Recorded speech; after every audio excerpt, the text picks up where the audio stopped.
Colour ವಿಚಾರ, ಕೂದಲಿಗೆ ಹಾಕೋ ವಿಚಾರಕ್ಕೆ ಅಂತ ಬಂದಾಗ ಸೊ ಅದೊಂದು ಸ್ವಲ್ಪ ಚಾಲೆಂಜಿಂಗ್ ಆಗಿತ್ತಾ? ಅದ್ರಲ್ಲಿ ನಾವಿಬ್ಬರೇ ಹುಡುಗಿರಿದ್ವಿ, ನಾನು ಮತ್ತು ರಾಶಿಕಾ ಇಬ್ಬರೇ ಇದ್ವಿ. ಸೊ ಯಾರಾದರೂ ಒಬ್ಬರು ಹಾಕಲೇಬೇಕಿತ್ತು. ಅವಳು ನಾನು ಕಲರಿಂಗ್ ಮಾಡಿಸಿದ್ದೀನಿ ಹಾಕಲ್ಲ ಅಂತ ಹೇಳಿದಾಗ I have no option, I have to. ಸರಿ, ನನಗೆ ಅವ್ರು ತೊಗೊಂಬಂದಿದ್ದಾರೆ, ನಾನು ಇಲ್ಲ ಅಂತ ಹೇಳೋಕ್ಕಾಗಲ್ಲ. ಸೊ ನಾನು ಹಾಕ್ಕೊಂಡೆ. ಹೆಂಗೆ ಅನ್ನಿಸ್ತು ನಿಮ್ಮನ್ನು ನೀವು ನೋಡಿ? ಅದು ಆ್ಯಕ್ಚುಲಿ ಇಷ್ಟ ಆಗ್ತಿರ್ಲಿಲ್ಲ, ಬಟ್ ಇಟ್ಸ್ ಓಕೆ, ಟಾಸ್ಕ್ ಅಲ್ವಾ. ಸೊ ಬಿಗ್ ಬಾಸಲ್ಲಿ ನೀವು ಕಲಿತ ಲೆಸನ್ ಏನು ಅಂತ? ಕಲಿತ ಲೆಸನ್, ನೀವು ನಿಮ್ಮ ಥರನೇ ಇದ್ದು ಫೈನಲಿಸ್ಟ್ ಆಗಿ ಟಾಪ್ 4 ಬರಬಹುದು ಅನ್ನೋದನ್ನ ಕಲಿತೆ. ಅಂದರೆ ಶೋಗೆ ಒಂದು ಎಷ್ಟು ಏನೇನೋ ಮಾಡಬೇಕಾಗಿರುತ್ತೆ ಅನ್ನೋದಿರುತ್ತೆ. ಬಿಗ್ ಬಾಸ್ಗೆ ಹೋದ್ಮೇಲೆ ನಾವು ಫೈನಲಿಸ್ಟ್ ಆಗಬೇಕು ಅಥವಾ ಇನ್ನೊಂದೇನೋ ಗೆಲ್ಲಬೇಕು, ಆ ಥರದ್ದು ಇದಕ್ಕೆ ಹೋದಾಗ ತುಂಬ ಕ್ಯಾಲ್ಕುಲೇಷನ್ಸ್, ಹಿಂಗೆ ಮಾಡಿದ್ರೆ ಇರ್ತೀವಿ, ಹಂಗೆ ಮಾಡಿದ್ರೆ ಇರ್ತೀವಿ ಅನ್ನೋದು ಬಿಟ್ಟು ನಿಮ್ಮ ತನನ ಬಿಟ್ಕೊಡ್ದೆ ಕೊನೆವರೆಗೂ ಬರಬಹುದು ಅನ್ನೋದನ್ನು ಕಲಿತೆ. ನನಗೆ ಅದು ರಿಯಲೈಸ್ ಆಯಿತು. ಇನ್ನೊಂದು ವಿಚಾರ, ಈಗ ಒಂದು ಕಡೆ ಸಿನಿಮಾ ಮಾಡಿದ್ದೀರಾ, ಒಂದು ಕಡೆ ರಿಯಾಲಿಟಿ ಶೋ ಇವಾಗ ಬಂದಿರೋದು. ಸೊ ಎರಡಕ್ಕೂ ಡಿಫ್ರೆನ್ಸ್ ಇದೆ ಆನ್ ಸ್ಕ್ರೀನು. ಬಟ್ ಒಂದು ದಿವಸ 2 ದಿವಸ ನಾಟಕ ಮಾಡ್ಬೋದು ನಾವು ಬಿಗ್ ಬಾಸ್ ಮನೆಯಲ್ಲಿ, ದಿನಪ್ರತಿ ಮಾಡೋಕ್ಕಾಗಲ್ಲ. ಬಟ್ ಅದು ಎಷ್ಟು ಚಾಲೆಂಜಿಂಗ್ ಆಗಿತ್ತು, ಯಾಕಂದರೆ ಹೊರಗಡೆನೂ ಆಡೋಕ್ಕೆ ಕಾಣಬಾರ್ದು ಅನ್ನೋದೊಂದು ಇರುತ್ತೆ. ಸೊ ಆ ಥರ ಏನಾದರೂ ಮಾಡ್ಕೊಂಡಿದ್ರ ಕಾವ್ಯ? ಇಲ್ಲ, ನಾಟಕ ಮಾಡೋಕ್ಕಾಗಲ್ಲ. ನೀವು ಹೇಳ್ದಂಗೆ you can't cheat or act ಮಾಡೋಕ್ಕಾಗಲ್ಲ. 24 ಗಂಟೆ 4 ತಿಂಗಳು ನಾವು ಆ್ಯಕ್ಟ್ ಮಾಡೋಕ್ಕಾಗಲ್ಲ. ನಾನಾಗೇ ಇದ್ದೆ. ಏನು ನನಗೆ ಅಯ್ಯೋ ಇದಿದೆ ಕಾನ್ಷಿಯಸ್ ಆಗಿ, ಅಂದರೆ ಒಂದು ಕ್ಯಾಮ್ರಾ ಇದೆ, ನಾವು ಹಿಂಗಿರಬಾರ್ದು ಹಂಗಿರಬಾರ್ದು ಅನ್ನೋದು. ಹಾನೆಸ್ಟ್ಲಿ ನಮಗೆ ಕ್ಯಾಮ್ರಾ ಇದೆ ಅನ್ನೋದೇ ಮರ್ತೋಗ್ಬಿಡುತ್ತೆ ಒಂದು ಪಾಯಿಂಟಲ್ಲಿ. ನಮಗೆ ಆ ಸಿಚುವೇಶನಿಗೆ ನಾವು ಹೆಂಗೆ ರಿಯಾಕ್ಟ್ ಮಾಡ್ಬೇಕು ಹಾಗೆ ರಿಯಾಕ್ಟ್ ಮಾಡ್ತಿರ್ತೀವಿ. ಸೊ ನಾಟಕ ಮಾಡ್ಕೊಂಡಿರೋಕ್ಕಾಗಲ್ಲ ಬಿಗ್ ಬಾಸ್ ಮನೆಯಲ್ಲಿ.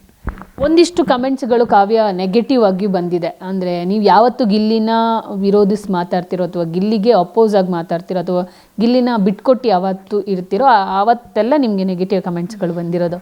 ಸೊ ಇದೆಲ್ಲ ಗೊತ್ತಾದಾಗ, ಇವತ್ತು ನೋಡಿದಾಗ ಏನು ಅನಿಸುತ್ತೆ ಅಂತ?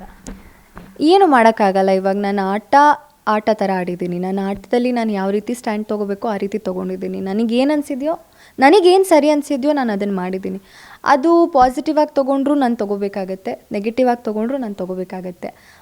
ನೆಗೆಟಿವ್ ಆಗಬಾರ್ದು ಅಂತ ನನ್ನ ಒಪಿನಿಯನ್ನ ನಾನು ಚೇಂಜ್ ಮಾಡ್ಕೊಳಕ್ಕಾಗಲ್ವಲ್ಲ. ಕ್ಯಾಪ್ಟನ್ಸಿ ಅಂತ ಬಂದಾಗ ಅದೆಷ್ಟು ಚಾಲೆಂಜಿಂಗ್ ಆಗಿ ಇರ್ತಿತ್ತು. ಸೊ ಒಂದು ಕ್ಯಾಪ್ಟನ್ಸಿ ಅನ್ನೋದು ಬಿಗ್ ಬಾಸ್ ಮನೆಗೆ ಎಷ್ಟು ಇಂಪಾರ್ಟೆಂಟು? ಕ್ಯಾಪ್ಟನ್ಸಿ ನನಗೆ ನಾನು ಕ್ಯಾಪ್ಟನ್ ಆದಾಗ ಫ್ಯಾಮಿಲಿ ರೌಂಡ್ ಇತ್ತು. ಸೊ ನನಗೊಂಥರ ಏನು ಅಷ್ಟು ಬರ್ಡನ್ ಇರಲಿಲ್ಲ. ಎಲ್ಲರೂ ಬರ್ತಾಯಿದ್ರು, ಮಾತಾಡಿಸ್ತಾಯಿದ್ವಿ ಅಷ್ಟೇ. ಅದು ಬಿಟ್ಟರೆ ಕ್ಯಾಪ್ಟನ್ ಮಾತನ್ನ ಎಲ್ಲರೂ ಕೇಳಬೇಕಾಗಿದ್ದರಿಂದ ಆ ವಿಷಯದಲ್ಲಿ ಕಷ್ಟ ಆಗ್ತಿರ್ಲಿಲ್ಲ. ಉಸ್ತುವಾರಿ ವಹಿಸೋ ವಿಷಯದಲ್ಲಿ ಸ್ವಲ್ಪ ಕಾಂಪ್ಲಿಕೇಟ್ ಆಗ್ತಾಯಿತ್ತು. ಗಿಲ್ಲಿನ ಯಾವ ಥರ ಮ್ಯಾನೇಜ್ ಮಾಡ್ತಾಯಿದ್ರಿ? ನಿಮಗೆ ಗೊತ್ತಲ್ಲ, ಗಿಲ್ಲಿ ನನಗೆ ಆ ಥರ ವಿಷಯಗಳಲ್ಲಿ ಟಾರ್ಚರ್ ಕೊಡೋಲ್ಲ. ನಾನು ಹೇಳ್ದಂಗೆ ಅವನು ಕೆಲಸಗಳನ್ನ ಅವನೊಂದು ಮಾಡ್ಕೊಂಡು ಹೋಗ್ತಾಯಿದ್ದ. ಓಕೆ. ಸೊ ಬಿಗ್ ಬಾಸಲ್ಲಿ ಒಂದು ಸ್ಪೆಷಲ್ ಮೂಮೆಂಟ್ ಅಂದರೆ ಅದು ಕಿಚ್ಚ ಸುದೀಪ್ ಸರ್ ಕೊಡಿಸುವಂಥ ಒಂದು ಅಡುಗೆ.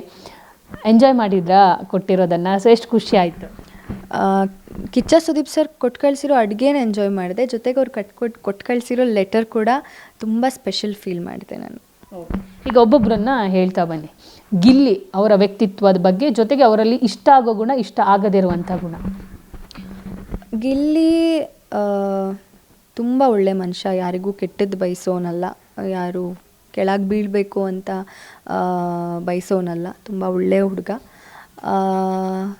ಏನು ಇಷ್ಟ ಆಗುತ್ತೆ ಅಂದರೆ ಅವನು ಲೈಫ್ನ ತೊಗೊಂಡಿರೋ ರೀತಿ ತುಂಬ ಇಷ್ಟ ಆಗುತ್ತೆ. ಎಷ್ಟೇ ಕಷ್ಟ ಇದ್ದರೂ ಅದು ಕಷ್ಟ ಅಂತ ಹೇಳ್ಕೊಳ್ದೆ ತೋರಿಸ್ಕೊಳ್ದೆ ಹೇಗೆ ಇದನ್ನು ಮೀರಿ ಹೋಗಬೇಕು ಅನ್ನೋದನ್ನು ಚೆನ್ನಾಗಿ ಬ್ಯಾಲೆನ್ಸ್ ಮಾಡ್ಕೊಂಡು ಹೋಗ್ತಿದ್ದಾನೆ. ಇಷ್ಟ ಆಗದೆ ಇರೋದಂದರೆ ಅವ್ನು ನಂಗೆ ಇರಿಟೇಟ್ ಮಾಡೋದು. ರಕ್ಷಿತಾ ನನಗೆ ಹೇಳಿದ್ನಲ್ಲ, ನಂಗೆ ರಕ್ಷಿತಾ ಏನು ಅನ್ನೋ ಕ್ಲಾರಿಟಿನೇ ಸಿಗಲಿಲ್ಲ, ಕೊನೆವರೆಗೂ ಸಿಗಲಿಲ್ಲ. ಪ್ರಾಬಬ್ಲಿ ಇವಾಗ ನಾವು ಮೀಟ್ ಆದರೆ ಎಲ್ಲಾದರೂ ಸಿಕ್ಕಿದ್ರೆ ನಾನು ಅವಳನ್ನ ಅರ್ಥ ಮಾಡ್ಕೋಬಹುದು ಅನ್ನೋದಾದರೆ ಮಾಡ್ಕೋಬೋದೇನೋ. ಇಷ್ಟ ಆಗೋದು ಗುಣ, ಇಷ್ಟ ಆಗದೆ ಇರೋ ಗುಣ, ಇಷ್ಟ ಆಗದೆ ಇರೋದು ಮೇ ಬಿ ಪೊಸೆಸಿವ್ನೆಸ್ಸೇ ಅವಳಿಗೆ ಎಫೆಕ್ಟ್ ಆಗಬಹುದಾ ಇನ್ ಫ್ಯೂಚರ್ ಅಂತ ಅನಿಸುತ್ತೆ. ನನಗೆ ಇಷ್ಟ ಆಗದೆ ಇರೋ ಥರದ್ದೇನಲ್ಲ. ಈಗ ಅರ್ಥ ಮಾಡ್ಕೊಳ್ದೆ ಹೆಂಗೆ ಹೇಳಿ ಇಷ್ಟ ಆಗಲ್ಲ ಇಷ್ಟ ಆಗುತ್ತೆ ಅನ್ನೋದು ಅವಳ ಪರ್ಸ್ನಾಲಿಟಿನೇ ನಾನು ಅರ್ಥ ಮಾಡ್ಕೊಳಕ್ಕಾಗಲಿಲ್ಲ. ಅಶ್ವಿನಿ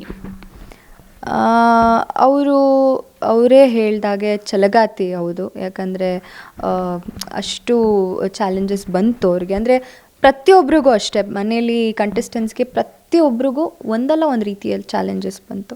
ಸೊ ಅವ್ರಿಗೂ ಅದೇ ರೀತಿ ಬಂದ್ರೂ ಶಿ ಡಿಡ್ಂಟ್ ಗಿವ್ ಅಪ್, ಛಲಗಾತಿ. ಇಷ್ಟ ಆಗಿರೋದು, ಇಷ್ಟ ಆಗೋದು ಗುಣ. ಅದೇ ಅವರು ಶಿ ಡಿಡ್ಂಟ್ ಗಿವ್ ಅಪ್, ಅದೊಂದು ಇಷ್ಟ ಆಗುತ್ತೆ. ಇಷ್ಟ ಆಗದೇ ಇರೋದು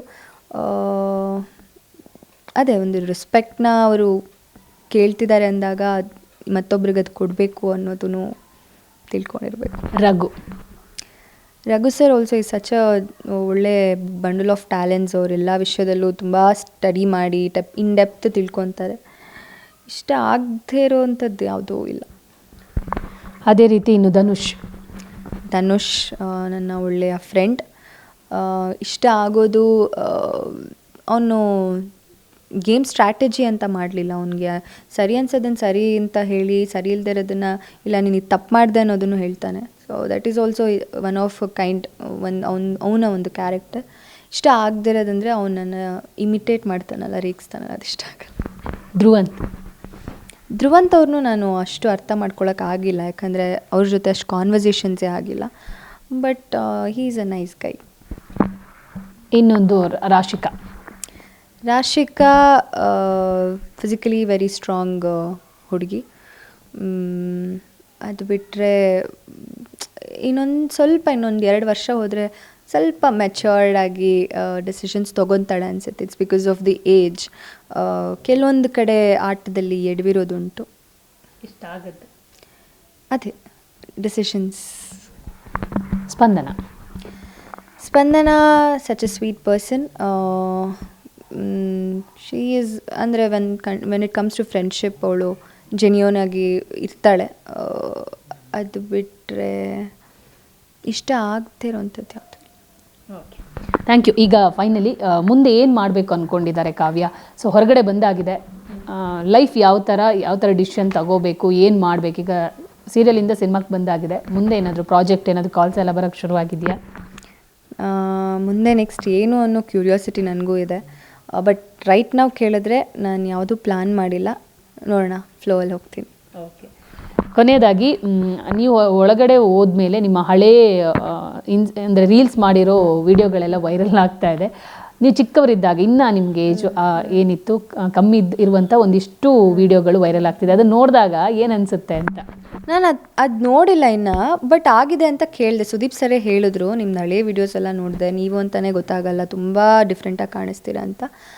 ಒಂದು ಅವಾಗಿನ್ನ ಚಿಕ್ಕವಳಾಗಿದ್ದೆ, ಮತ್ತು ಇನ್ನೊಂದು ಇಂಡಸ್ಟ್ರಿಗೆ ಬಂದಮೇಲೆ ನಾನು ತುಂಬ ಗ್ರೂಮ್ ಆಗಿದ್ದೀನಿ. So that's a transformation. ಅದು ಎಲ್ರಿಗೂ ನೋಡೋಕ್ಕೆ ಸಿಕ್ತು ಅನ್ನೋದು ಖುಷಿ. ಸುದೀಪ್ ಸರ್ ಬಗ್ಗೆ ಏನು ಹೇಳ್ತೀರಾ? Sudeep sir, he is very kind hearted.